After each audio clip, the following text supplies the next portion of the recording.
Hi everyone, today I'm going to introduce you to NumPy. NumPy is a specific library in Python. This is an example of what libraries are and what libraries can do. Thing about libraries is that they take the basic elements of Python and then they extend it with various operations so that it makes your life simpler and easier to do.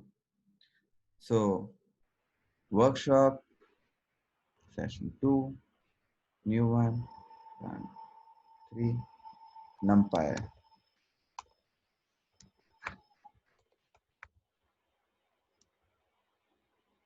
So in Python, you can import packages using the import function. So you could import NumPy as this. And when you're using this module, this library, you you can just say NumPy dot say array. So this is how you create one. And what you have to do is take a list 1 comma 2 comma 3 and NumPy dot array of list is array. And this is how you get your array. This is the way you make a NumPy array. This is one of the ways. There's several different ways. This is one of them. But let me just show you a quicker, faster shortcut, and it's also useful to see that this is how Python works. So I can import NumPy as np, and then I do np.array of the list. So this becomes faster. Another thing you can do is just say np.array of 1 comma 2 comma 3 and call this as array 1. So you get, so this is your array 1, right? Now in Python, arrays, and this is similar to MATLAB if you've ever worked with MATLAB or maybe even R. Um, Py- Python arrays are made to behave like numbers and matrices. So if I have array 1, I can just add 1 to it and get 2 comma 3 comma 4. I can multiply, oops, array 1 into 2. I can get 2 comma 4 comma 6. So basically, you can do these algebraic manipulations. You can divide it, you can subtract it. All of those are legal operations. Now, if you remember list in the previous exercise, we had defined a list 1 and we had defined two lists.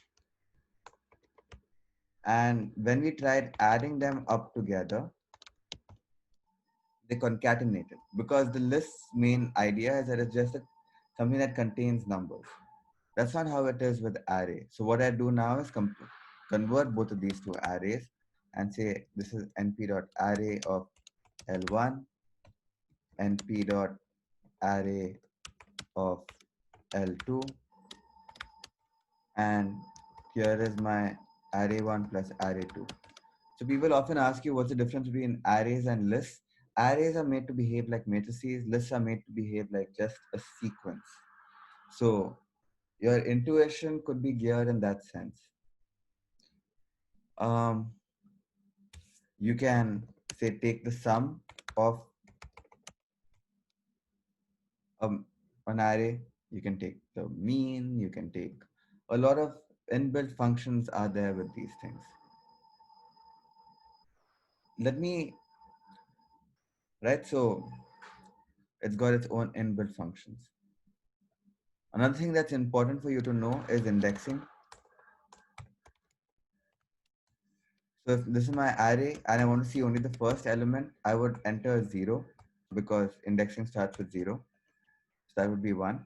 Our first element is array 1's first element is 1. So good. If I do array 1 of 2, it will be the third element, which is 3. Exactly what we expected, exactly what we want. The way you can iterate through all the elements of a NumPy array, if you want to see each of these individually, is just say for I in, this is similar to a list, for I in array, print I or something, and then you can just get it out. Right, so This is basically what 1D arrays are all about. You can add them, multiply them together, you can uh, subtract, you can add them with numbers, you can multiply them with numbers, you can divide them by numbers, and it all works smoothly and it all works as expected. Whenever you're confused, you can just try something and see if that works. Now, moving on to two-dimensional arrays.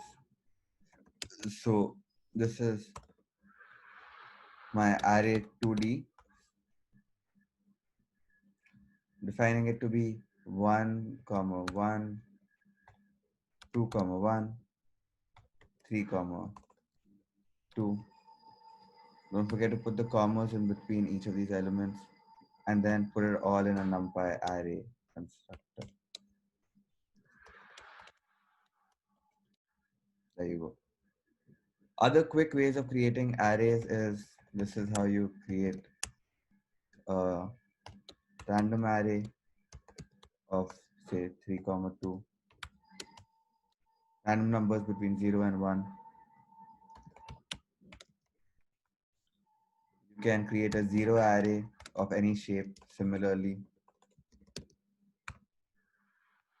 So np.0 of size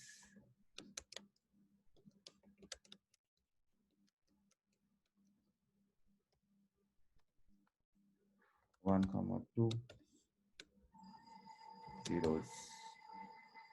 It's not, so I'm just reading this error and I'm saying, oh, they don't have something called size, they have something called shape. So let me just rechange that to shape. And that's how I get my zero array. There you go. 1 comma 2, there's one row and two columns. Right? So straightforward and simple. This is how arrays are initialized. Now let me take a larger array and show you how to subset two-dimensional arrays. So this is my array. Let me make another random array of size, 5 comma 5. And take a look at my random array. This huge thing. So five rows and five columns, right? And then I take, say, I want only the first two rows and the first two columns. Sorry, these are not a list within a list. This is just the first two rows and the first two columns. Before that, let me just tell you how to take one element. Like let's say I'm interested in only this element. I would say 1 comma 1. So that will give me only this element. But if I'm interested in like some subset of this entire thing, if I'm interested in this region, then I would say rand array of up to the second index, up to the second index. So I'm saying the first index goes from 0 to 2, and then the second index also goes from 0 to 2. And that's how you have it. So the second index is not included. We wanted only the first four. So that's why I mentioned it like this. This is not too straightforward to see in this right now, but we can see it. So the sum would be the sum of all of these numbers, right? Now,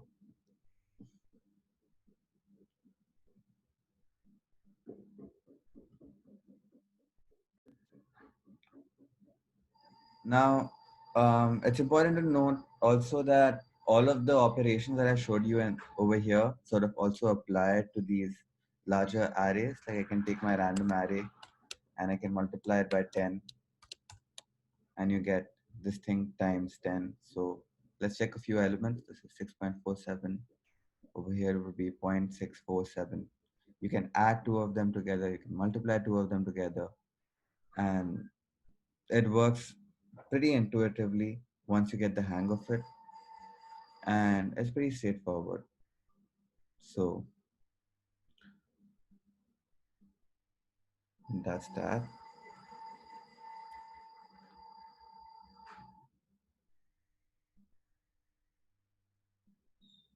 Now, if you want to index through all the elements in a two-dimensional array, you can do for I in rand array. This would give you all the rows. So this would be say for all the rows in the AND array. For the column in the row, print column, right? So this would be every element would be a column in some sense, or I think it's better and more intuitive for me to say for I in row. So it will first print 2.3 and then 8.977, 0.69, blah, blah, blah,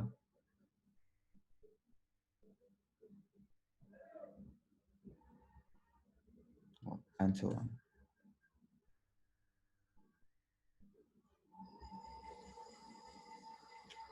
Be careful that this is the array that is being returned by multiplied by 10. Just take a look at our random array once again. So you get 0.238977 and so on, right? So